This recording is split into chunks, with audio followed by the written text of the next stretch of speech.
Hi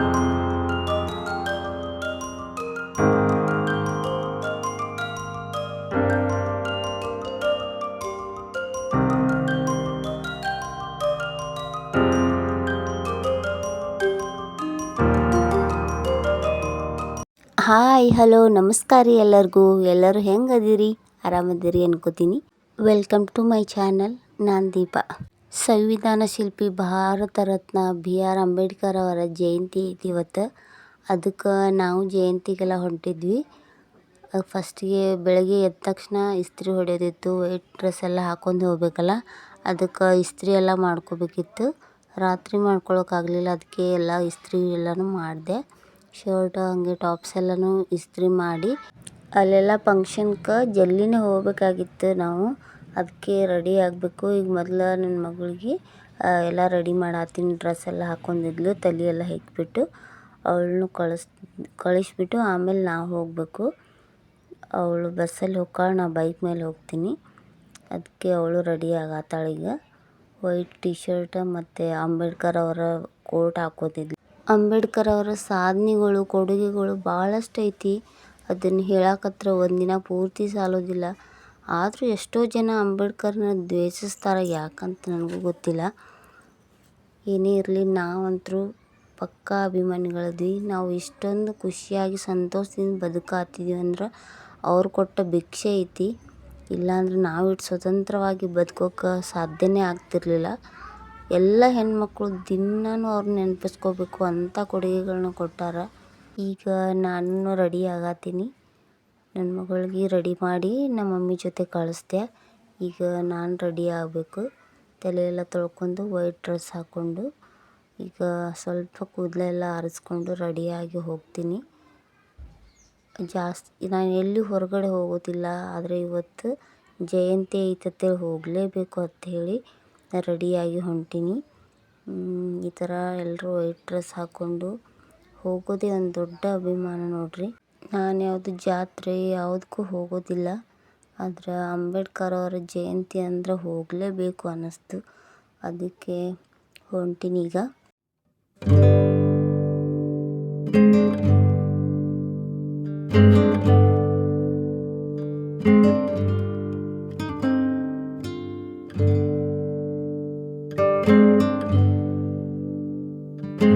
ಈಗ finally ಹಿಂಗೆ ರೆಡಿಯಾಗಿ ಹೊಂಟೆ ನೋಡ್ರಿ. ಏನಿಲ್ಲ, ಸ್ವಲ್ಪ ಹೂವು ಹಾಕ್ಕೊಂಡು ತಲೆಯೆಲ್ಲ ಹೆಕ್ಕೊಂಡು ಈಗ ರೆಡಿಯಾಗಿ ಹೊಂಟ್ವಿ.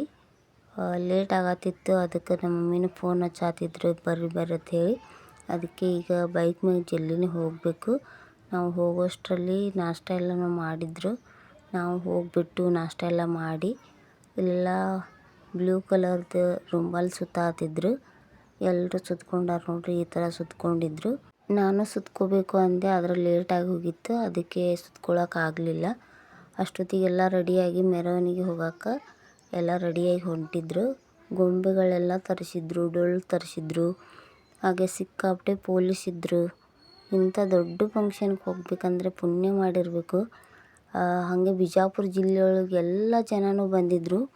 ಬರೀ SC ST ಅಷ್ಟೇ ಅಲ್ಲ, ಎಲ್ಲ ಜನನೂ ಬಂದಿದ್ದರು. ಇದೇ ನೋಡ್ರಿ ನಮ್ಮ ಬಿಜಾಪುರದಲ್ಲಿರೋ ಬುದ್ಧ ವಿಹಾರ. ಇದು ಬುದ್ಧಿಸ್ಟ್ ಜನ ಎಲ್ಲನೂ ವಾರ ಹೋಗಿಬಿಟ್ಟು ಪ್ರೇಯರ್ ಎಲ್ಲನೂ ಮಾಡ್ತಾರೆ. ಇಲ್ಲಿಂದ ಮೆರವಣಿಗೆ ಸ್ಟಾರ್ಟ್ ಆಯಿತು. ಅದು ಮುಂದೆ ಹೋಗಿತ್ತು, ನಾವು ಹಿಂದೆಗಡೆ ಹೊಂಟ್ವಿ. ಅದು ಸ್ವಲ್ಪ ಮುಂದೆ ಹೋದ್ಮೇಲೆ ನಾವು ಹೋದ್ವಿ. ಈಗ ಇಲ್ಲಿ ಸಿಕ್ತು ನಮಗೆ ಮೆರವಣಿಗೆ. ಇಲ್ಲಿ ಅಂಬೇಡ್ಕರ್ ಅವರ ಭಾವಚಿತ್ರ ಇಟ್ಟು ರಥ ರೆಡಿ ಮಾಡಿದರು. ಆ ರಥದೊಳಗೆ ಅಂಬೇಡ್ಕರ್ ಫೋಟೋ ಇಟ್ಟಿದ್ರು. ಮುಂದಿದ್ರ ಡೊಳ್ಳು ಹಾಗೆ ಗೊಂಬೆಗಳು ಎಲ್ಲನೂ ಇಟ್ಟಿದ್ರು. ಅಂಬೇಡ್ಕರ್ ಅವರ ಘೋಷಣೆಗಳನ್ನು ಕೂಗ್ತಾ ಇದ್ರು. ಈ ಥರ ಎಲ್ಲರೂ ಸಿಕ್ಕಾಪಟ್ಟೆ ಜನನೂ ಹೋಗ್ತಿದ್ರು ನೋಡ್ರಿ. ಭಾಳ ಅದ್ಧೂರಿಯಾಗಿ ನಡೀತು. ಇಡೀ ಜಿಲ್ಲೆಗೆ ಮಾದರಿ ಆಗುವ ಥರ ಈ ಸಲ ಬಿಜಾಪುರದಲ್ಲಿ ಅಂಬೇಡ್ಕರ್ ಹಬ್ಬ ಮಾಡ್ಯಾರ. ಯಾವ ವರ್ಷ ಇಷ್ಟು ಅದ್ಧೂರಿಯಾಗಿ ಮಾಡಿರಲಿಲ್ಲ. ಈ ವರ್ಷ ಭಾಳ ಅದ್ಧೂರಿಯಾಗಿ ಖುಷಿಯಾಗಿ ಎಲ್ಲರೂ ಮಾಡಿದರು. ಗೊಂಬೆಗಳೆಲ್ಲ ಇಷ್ಟು ಚೆಂದ ಇದ್ದವು. ಭಾಳ ಚೆಂದ ಆಯಿತು ಫಂಕ್ಷನ್ ಮಾತ್ರ. ನನಗೆ ಮಾತ್ರ ಭಾಳ ಖುಷಿ ಆಯಿತು. ಬಂದಿರಲಿಲ್ಲ ಅಂದರೆ ಇದನ್ನೆಲ್ಲ ಮಿಸ್ ಮಾಡ್ಕೋತಿದ್ನಲ್ಲ ಅನ್ನಿಸ್ತು. ನೀವು ನೋಡ್ಕೊಂಬರ್ರಿ ಎಲ್ಲ ಹೆಂಗೆ ನಡೀತು ಅಂತ.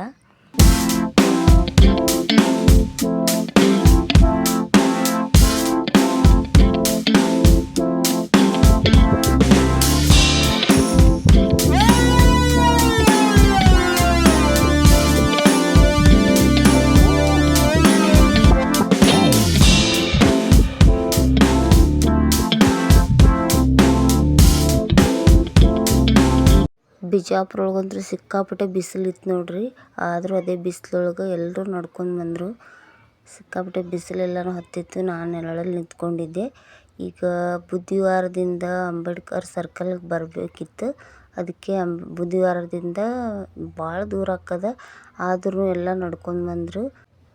ಬಿಜಾಪುರ ಗಾಂಧಿ ಚೌಕದಿಂದ ಹಾಯ್ದು ಈಗ ಅಂಬೇಡ್ಕರ್ ಸರ್ಕಲ್ಗೆ ಬಂದರು. ಅಂಬೇಡ್ಕರ್ ಸರ್ಕಲ್ಗೆ ಬಂದು ಹಾರ ಎಲ್ಲ ಹಾಕಿಬಿಟ್ಟು ನಮಸ್ಕಾರ ಮಾಡಿ ಫೋಟೋಸ್ ಎಲ್ಲ ತಗೊಂಡು ಇಲ್ಲಿ ಬಿ ಪಾಟೀಲ್ ಮತ್ತು ಎಲ್ಲ ರಾಜಕಾರಣಿದವರು ಬಂದಿದ್ದರು. ಅವರೆಲ್ಲರೂ ಮೂರ್ತಿಗೆ ಹಾರ ಹಾಕತ್ತಿದ್ರು ಸರ್ಕಲ್ಗೆ. ಎಲ್ಲ ಸರ್ಕಲ್ಗೆ ಹಾರ ಎಲ್ಲ ಹಾಕಿಬಿಟ್ಟು ಮತ್ತು ಎಲ್ಲ ಮೆರವಣಿಗೆನೂ ಮುಂದೆ ಫಂಕ್ಷನ್ ನಡೆಯತ್ತಿತ್ತು. ಅಲ್ಲಿ ಹೊಂಟಿದ್ದಿದ್ದು ಎಲ್ಲ ಮೆರವಣಿಗೆ. ಎಲ್ಲ ಮೆರವಣಿಗೆನೂ ಹೊಂಟಿತ್ತು. ಇಲ್ಲೆಲ್ಲನೂ ಹೆಣ್ಮಕ್ಳು ಸತೇನು ಡೊಳ್ಳು ಬಡಿಯತ್ತಿದ್ರು. ಇದ್ರೊಳಗೆ ನಮ್ಮ ಮಮ್ಮಿನೂ ಅದಾರ. ನಮ್ಮ ಮಮ್ಮಿನೂ ಎಲ್ಲನೂ ಡೊಳ್ಳು ಬಡಿಯತ್ತಿದ್ರು. ಎಷ್ಟು ಖುಷಿಯಾಗಿ ಸಂಭ್ರಮದಿಂದ ಆಚರಿಸಿದ್ರಂದರೆ ಭಾಳ ಖುಷಿ ಆಯಿತು ನೋಡಿಬಿಟ್ಟು. ಭಾಳ ಅಂದ್ರೆ ಭಾಳ ಚೆಂದ ಆಯಿತು ನಮ್ಮ ಬಿಜಾಪುರ ಒಳಗೆ. ಇಷ್ಟು ಖುಷಿಯಾಗಿ ಅಂಬೇಡ್ಕರ್ ಅಭಿಮಾನಿಗಳು ಎಷ್ಟು ಜನ ಅದಾರ ಅಂತ ಗೊತ್ತಿರಲಿಲ್ಲ. ಇದನ್ನೆಲ್ಲ ನೋಡಿ ಕಣ್ಣು ತುಂಬಿಕೊಳ್ಳೋದೇ ಒಂದು ಖುಷಿ. ಅಂಬೇಡ್ಕರ್ ಅವರ ಮಾಡಿರೋ ಸಾಧನೆ ಮತ್ತು ನಮ್ಗೆ ಕೊಟ್ಟಿರೋ ಕೊಡುಗೆಗಳ ಮುಂದೆ ಇದು ಏನು ದೊಡ್ಡದಲ್ಲ. ಇನ್ನೂ ಜಾಸ್ತಿ ಜನ ಕೂಡಬೇಕಾಗಿತ್ತು. ಆದರೂ ಅಷ್ಟೊಂದು ಜನ ಅಷ್ಟು ಕೂಡಿರಲಿಲ್ಲ.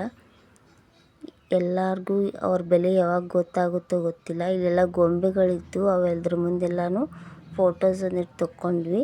ಗೊಂಬೆಗಳೆಲ್ಲನೂ ಮೆರವಣಿಗೆ ಮುಗಿದ ಮೇಲೆ ಬಿಚ್ಚಿಟ್ಟಿದ್ರು. ಮುಂದೆ ಫೋಟೋನೆಲ್ಲ ತಕ್ಕೊಂಡು ಇಲ್ಲಿ ಫಂಕ್ಷನ್ ಎಲ್ಲ ನಡೆಯತ್ತಿತ್ತು ನೋಡ್ರಿ. ಇದು ನಮ್ಮ ಬಿಜಾಪುರ ಒಳಗೆ ಎಲ್ಲ ದೊಡ್ಡ ದೊಡ್ಡ ಫಂಕ್ಷನ್ಗಳೂ ಇಲ್ಲಿ ನಡೀತಾವು. ಇದು ರಂಗಮಂದಿರ ಅಂತ ದೊಡ್ಡ ಹಾಲ್ ಐತಿದು, ಫಂಕ್ಷನ್ ಹಾಲ್. ಇಲ್ಲೆಲ್ಲ ದೊಡ್ಡ ದೊಡ್ಡ ಫಂಕ್ಷನ್ಸ್ ಎಲ್ಲ ಇಲ್ಲೇ ನಡೀತಾವು. ಬಿಜಾಪುರ DC SP ಮತ್ತು ಬಿ ಪಾಟೀಲ್ ಅವರು, ರಾಜು ಆಲ್ಗೂರವರು ಎಲ್ಲ ದೊಡ್ಡ ದೊಡ್ಡ ವ್ಯಕ್ತಿಗಳೂ ಇಲ್ಲಿ ಬಂದಿದ್ದರು. ಎಷ್ಟು ಚೆಂದ ಭಾಷಣ ಮಾಡಿದ್ರಂದರೆ ಭಾಳ ಖುಷಿ ಆಯಿತು. ಅಂಬೇಡ್ಕರ್ ಅವರ ಛಲದ ಬಗ್ಗೆ, ಅವರ ಆಸೆ ಬಗ್ಗೆ, ನಾವೆಲ್ಲ ಹೇಗಿರಬೇಕು ಅನ್ನೋದು ಎಲ್ಲನೂ ಭಾಳ ಚೆಂದ ಹೇಳಿದ್ರು ಭಾಷಣ ಎಲ್ಲನೂ. ಭಾಳ ಖುಷಿ ಆಯಿತು ನನಗಂತೂ. ಸಿಕ್ಕಾಪಟ್ಟೆ ಚೆಂದಿತ್ತು ಫಂಕ್ಷನ್ ಮಾತ್ರ. ಬಿಟ್ಟಿದ್ರೆ ನನಗೆ ಭಾಳ ಇದನ್ನೆಲ್ಲ ಮಿಸ್ ಮಾಡ್ಕೋತೀನಲ್ಲ ಅಂದ್ಕೊಂಡೆ. ಫಂಕ್ಷನ್ ಮಾತ್ರ ಸೂಪರ್ ಆಗಿತ್ತು ನೋಡ್ರಿ. ಈಗ ನಿಪ್ಪಾಣಿಗೆ ಬಂದು ಹೋಗಿದ್ದಾರೆ, ಇಲ್ಲಿಗೆ ಬಂದು ಹೋಗಿದ್ದಾರೆ. ನೀವು ಬಿಜಾಪುರದಲ್ಲಿ ಒಗ್ಗನ್ನವರು ಅವರ ಪುಸ್ತಕದಲ್ಲಿ ಉಲ್ಲೇಖ ಮಾಡಿದ್ದಾರೆ. ಇಷ್ಟು ಜನ ಬಂದು ಹೋಗಿರುವಂತಹ ಒಂದು ನೆಲದಲ್ಲಿ ರೈತ ಚಳವಳಿ, ಕಾರ್ಖಾನಿ ಕಾಲದಲ್ಲಿ ಗಾಂಧೀಜಿ ಅವರ ಚಳವಳಿ, ಬಾಬಾ ಸಾಹೇಬರ ಚಳವಳಿ, ಮತ್ತೆ ನೆನ್ಪಿಟ್ಕೊಳ್ಳೋಣ ಫಗು ಹಳಕಟ್ಟಿ ಅವರಿದ್ರಲ್ಲ ಅಬ್ರಾಹ್ಮಣ ಚಳವಳಿ. ಅಂದ್ರೆ ಅಬ್ರಾಹ್ಮಣ ಅಂದ್ರೆ ಇದು ಯಾವುದೋ ಒಂದು ಸಮುದಾಯದ ವಿರುದ್ಧ ಮಾತಾಡ್ತಾ ಇರೋದಲ್ಲ. ಶ್ರೇಷ್ಠತೆಯ ವ್ಯಸನ ಇದೆಯಲ್ಲ, ಅದು ಈ ಸಮಾಜದಲ್ಲಿ ತಪ್ಪು, ಈ ಸಮಾಜದಲ್ಲಿ ಎಲ್ಲರೂ ಸಮಾನ ಅಂತ ಹೇಳಿ ಶುರುವಾದ ಚಳವಳಿ ಇದೆಯಲ್ಲ, ನಾವು ಅದನ್ನ ಪೆರಿಯಾರ್ ಮತ್ತು ಮಹಾರಾಷ್ಟ್ರ ಜ್ಯೋತಿ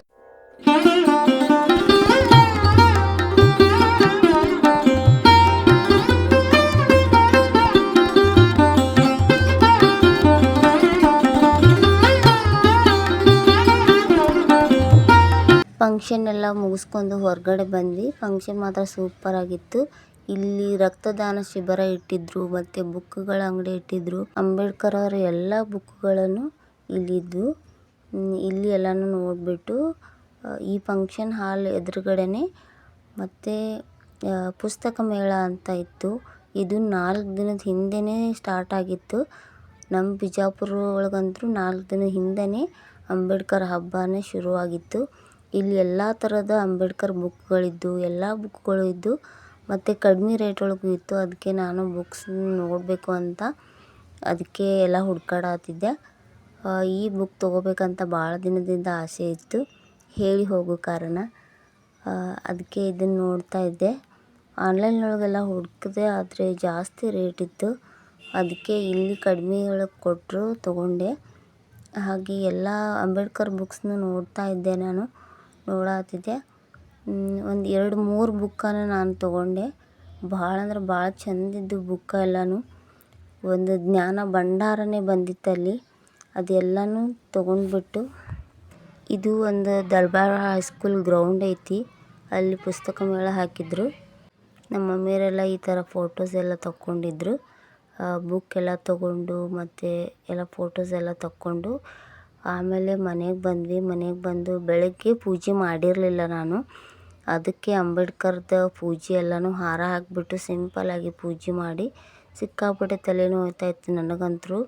ಬಿಸಿಲು ಭಾಳ ಇತ್ತಲ್ಲ ಅದಕ್ಕೆ ಸ್ವಲ್ಪ ದೋಸೆ ಹಿಟ್ಟಿತ್ತು, ದೋಸೆ ಹಾಕ್ಕೊಂಡು ಊಟ ಮಾಡತ್ತಿದ್ವಿ. ರಾತ್ರಿ ಬೇರೆ ಅಡುಗೆ ಮಾಡೋಕ್ಕೂ ಆಗತ್ತಿದ್ದಿಲ್ಲ ನನಗೆ, ತಲೆ ಭಾಳ ನೋವಾತಿತ್ತು. ಅದಕ್ಕೆ ದೋಸೆ ಹಾಕ್ಕೊಂಡು ಊಟ ಮಾಡಿಬಿಟ್ಟು ಈಗ ಇವೆಲ್ಲ ಬುಕ್ಸ್ನ ತಂದಿದ್ದೆ ನೋಡ್ರಿ. ಇದು ಜನರಲ್ ನಾಲೆಡ್ಜ್ ಬೇಕಂದ್ಲು ನನ್ನ ಮಗಳು, ಆಕಿಗೊಂದು ಬುಕ್ಕ ತೊಗೊಂಡೆ. ಆಮೇಲೆ ಮತ್ತು ಹೇಳಿ ಹೋಗೋ ಕಾರಣ ಭಾಳ ದಿನದಿಂದ ಹುಡ್ಕಾಡತ್ತಿದ್ದೆ, ಅದು ಸಿಕ್ತು ಕಡಿಮೆ ರೇಟ್ ಒಳಗೆ. ಅದು ಖುಷಿ ಆಯಿತು, ಅದನ್ನು ತೊಗೊಂಡೆ. ಮತ್ತು ಬುದ್ಧ ಧಮ್ಮ ಈ ಬುಕ್ಸ್ನು ತೊಗೊಂಡೆ. ಮತ್ತು ಇದು ನೋಡ್ರಿ ಕಣ್ಣಿಗೆ ಹಾಕೊಳ್ಳೋದು ಲೋಳ್ ಸರದಿಂದ ಮಾಡ್ಯಾರ ಇದನ್ನ ಹಾಕ್ಕೊಂಡ್ರೆ ಕಣ್ಣಿಗೂ ತಂಪು ಅನಿಸುತ್ತೆ ಮತ್ತು ಡಾರ್ಕ್ ಸರ್ಕಲ್ ಎಲ್ಲ ಹೋಗುತ್ತತ್ತ. ಅದನ್ನು ಒಂದು 100 ರೂಪಾಯಿ ಕೊಟ್ಟು ತೊಗೊಂಡೆ. ಆಮೇಲೆ ಡ್ರೈ ಫ್ರೂಟ್ಸ್, ಚಾಕ್ಲೇಟ್ಸ್ ಎಲ್ಲ ಇದ್ದು ಸ್ವೀಟ್ಸು, ಬುಕ್ಸ್ ಎಲ್ಲ ಇತ್ತಲ್ಲಿ. ಅದಕ್ಕೆ ಈ ಚಾಕ್ಲೇಟ್ನು ಎಲ್ಲ ತೊಗೊಂಡು ಈಗ ಎಲ್ಲನೂ ಟೇಸ್ಟ್ ಮಾಡಿದೆ ನೋಡ್ರಿ. ಇದಾಗಿತ್ತು ಇವತ್ತಿನ ನಮ್ಮ ಬ್ಲಾಗ್. ನಿಮ್ಗೆ ಇಷ್ಟ ಇದ್ದರೆ ಪ್ಲೀಸ್ ಲೈಕ್ ಮಾಡಿರಿ, ಶೇರ್ ಮಾಡಿರಿ. ಆ್ಯಂಡ್ ಅಂಬೇಡ್ಕರ್ ಅಭಿಮಾನಿಗಳಾಗಿದ್ದರೆ ಜೈ ಭೀಮ್ ಅಂತ